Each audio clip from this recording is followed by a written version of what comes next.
How you guys doing today? Jason A. Kuhn here, giving you a Fight the Deception with Real Perception Christian News Brief for Friday the 13th, December 13th, 2013. We'll jump into it here at RT.com. Drone strike kills 15 wedding party goers in Yemen. 15 people who had been heading to a wedding in Yemen have been killed in an airstrike. Local media reported that a drone strike attack had been responsible, and the partygoers had been hit instead of an Al-Qaeda convoy.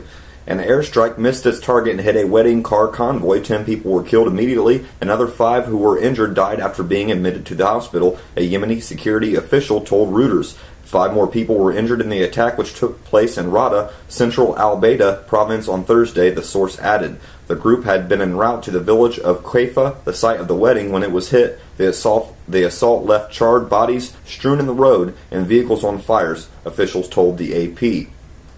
There you go. Obama drone war still going on full-fledged. We'll move on here to communities.washingtontimes.com. Washington's Al-Qaeda doesn't exist and never did. For 12 years, the Bush and Obama administrations have promoted a narrative about the war on terror. It has changed slightly in superficial ways, as when President Obama gave it a new name. But the crux of the narrative has not changed. The United States is fighting a war against a worldwide terrorist organization called Al-Qaeda, formerly headed by uber-terrorist Osama bin Laden, I might add, which was created by the United States of America. Americans are led to believe that this organization has a single mission against the United States and is directed by a hierarchy of terrorist leaders, all reporting up to a senior command located somewhere in Afghanistan. Many of the lawmakers and cabinet personnel who promote this narrative likely believe it themselves, at least to some degree. Yeah, we just love keeping our troops over there in Afghanistan and guarding that opium. Washington sees Al-Qaeda the way it sees itself, a centralized top-down hierarchy with a chain of command reporting up from every corner of the earth. It makes for a good story, but it's not even remotely true. Virtually every incident involving this fictional organization refutes the narrative. Veteran reporter Eric Margolis never believed it. He's been reporting on the true narrative of the Islamic militant groups from the very beginning. He should know what he's talking about. He was embedded in Afghanistan in the 1980s when bin Laden and what is now Al-Qaeda and the Taliban were U.S. allies fighting the Soviet Union. This is a really in-depth article. If you want to read the full thing, I suggest communities.washingtontimes.com. And of course, the full article will be linked in the YouTube description box. We'll move on here to telegraph.com UK. Iraq is still bleeding 10 years after Saddam Hussein's capture. Wow, of course, this seems exactly what our foreign policy is all about. 10 years after the capture of Saddam Hussein, Iraq is at risk of becoming a failed state again as Al-Qaeda reclaims vast swaths of the country. Now remember the last article I read to you just admitted that Al-Qaeda in the 80s was U.S. allies.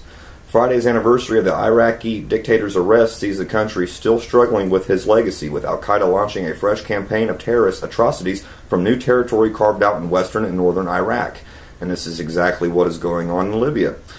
Move back to the article. Backed by jihadists fighting the civil war in neighboring Syria, the group is trying to create an emirate straddling the two countries, taking advantage of the collapse in security across the border. Bridges linking the 4 key border towns on the Iraqi side have been dynamited, making it difficult for security forces to operate in the area. Road signs have been put up proclaiming to be the turf of the Islamic State of Iraq and the Levant, the name of the joint Syrian-Iraqi Al-Qaeda franchise. Wow, let's move on here. Another article out of telegraph.com UK. American missing in Iran for 6 years was working for CIA. I knew this all along. An American who has been missing in Iran for more than 6 years was secretly working for the CIA and not on a private business trip, as the U.S. government has long proclaimed. Robert Levinson, a former FBI agent, disappeared in March 2007 after flying to Kish Island, an Iranian resort known as a haven for smugglers and mobsters. An Associated Press investigation now disclosed that Mr. Levinson has been hired by a rogue group of CIA analysts who dispatched him to gather intelligence without permission from their superiors. Wow. Let's move on here to truthrevolt.org. ESPN drops Christmas ad for referencing God and Jesus. Well, this is from Bill O'Reilly, I'm pretty sure. Of course, I don't like Bill O'Reilly or Fox, but here we go. In this continuing effort to expose the secular left's war on Christmas, Fox News' Bill O'Reilly reported on a rather disheartening story about ESPN's refusal to air a Christmas ad from SSM Cardinal Glennon, a Catholic children's medical center in St. Louis. because it featured the name of God and Jesus. The ad was part of a program by Cardinal Glennon called Messages of Hope, which is described on its website as a new program that invites people from throughout the St. Louis area metro community to write messages of inspirations to our patients. The messages are reviewed by appropriateness and then rolled into decorative scrolls. It says, according to O'Reilly, ESPN stated they would not run that ad because the lines celebrate the birth of Jesus and God's healing message was problematic. O'Reilly also stated the ad has aired on other networks and that ESPN would not send a spokesperson to comment on his show. ESPN has come under fire from the Truth Revolt before. On the eve of Veterans Day, Kevin Blackstone of Around the Horn called the national anthem a war anthem and should no longer be played at football games. Wow. Let's move on here to weeklystandard.com. Obamacare advertises on ESPN, so you can't mention ESPN won't air anything about God and Jesus, but they sure will propagate for Obamacare. Last night, this 30-second advertisement ran to encourage folks to sign up to the health insurance marketplace, otherwise known as Obamacare. Let's give this a listen, 30 seconds. Best a man can get. Now I'm covered. Now for the first time, you can be covered with a quality health plan from the new health insurance marketplace, part of the healthcare law. It's where brand name companies offer plans you can compare side by side, and it's the place to get lower monthly payments. I'm covered. So if you have an accident, get sick, or just need a checkup, I'm covered. We're covered. Now we're covered. Enroll now at the health insurance marketplace at healthcare.gov. Makes me want to throw up. Let's move on here to, well, here's another article, weeklystandard.com. Sexiest man alive brought in to boost Obamacare enrollment. The Obama administration is bringing in the sexiest man alive to help boost Obamacare enrollment numbers. The sexiest man alive is being enlisted to spice up Obamacare, Bloomberg reports. Pop singer Adam Levine, who won the designation from People's Magazine last month, is among the celebrities who will be promoting enrollment in online health insurance exchanges as part of a social media campaign kicking off tomorrow. With enrollment totals behind administration projections after the botched startup of the federal exchange, 17 state exchanges joined by an advocacy group are drawing on Obama administration allies in entertainment and sports to promote sign-ups using social media such as Facebook and Twitter. The goal, according to Bloomberg, is 100 million internet contacts. Wow, there you go, propaganda at its best. Let's move on here to usnews.nbcnews.com. Health director who approved Obama birth certificate dies in a plane crash. How convenient. The health director who approved the release of President Obama's birth certificate has died in a plane crash, Hawaiian officials said Thursday. Loretta Fuddy died after the Cessna Grand Caravan aircraft she was traveling went down shortly after leaving Kalaupapa Airport at around 3:15 p.m. local time on Wednesday. The other 8 people on board were rescued. Richard Schuman, president of Makani K Air, told NBC News early Thursday, adding that there was no indication as to why the plane had crashed.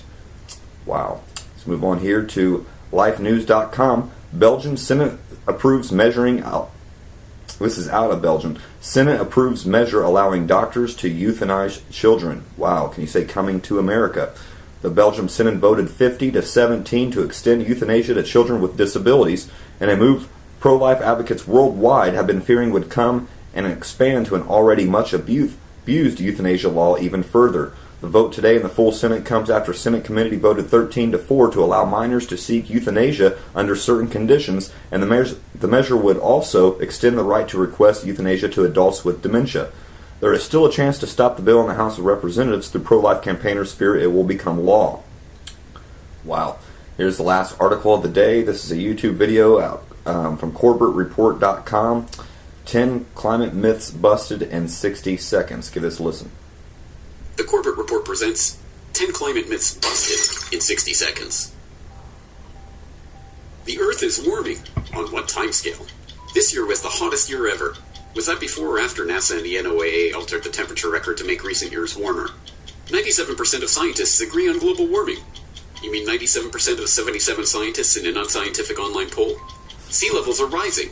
Yes, at a rate of 7 centimeters per century. Hurricanes are increasing. U.S. landfalling hurricanes are at their lowest intensity in a century. But polar bears! The polar bear population has quintupled in 6 decades, and the USGS admits their numbers are near historic highs. ClimateGate was hype, and it's been debunked. The UK Information Commissioner found the ClimateGate scientists guilty of breaking the law by hiding data from the public.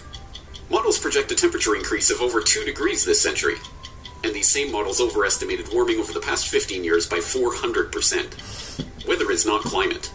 Actually, yes, and this is true when it's hot outside too. Climate denial is a well-funded conspiracy. Actually, the real money is to be made in global warming alarmism.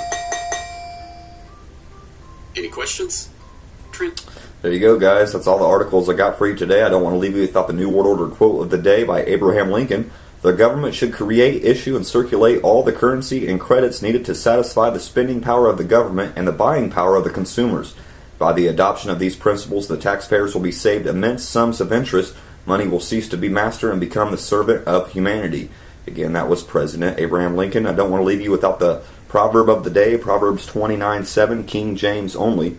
The righteous considereth the cause of the poor, but the wicked regardeth not to know it.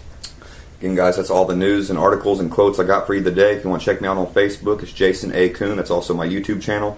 And please subscribe and follow my ministry page on Facebook, Transformer Ministries, Romans 12:2 Transformer Ministries. And I'll leave you guys off with the song I brought you in on by Disciple, You Rock My Socks Off.